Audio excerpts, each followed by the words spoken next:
বুট সিদ্ধর জন্য আমরা একটু বুট সিদ্ধ করছে। তো তো এই যে দেখেন আমরা কাঁচামরিচ পেঁয়াজ দিয়ে আমরা এখন খাবো। এটা সেরকম একটা লুকিং আসছে, ঝাল ঝাল, বেশি ঝাল। মানে যাদের ঝাল খেতে ভালো লাগে, অথবা এই যে আপনারা যারা ঝাল খেতে পছন্দ করেন, মানে মুখের রুচি নাই, তারা এভাবে খেতে পারেন, রুচি চলে আসবে।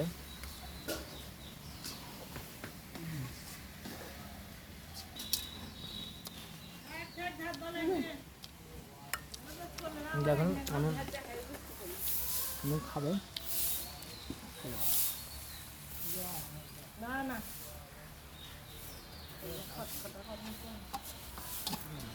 এই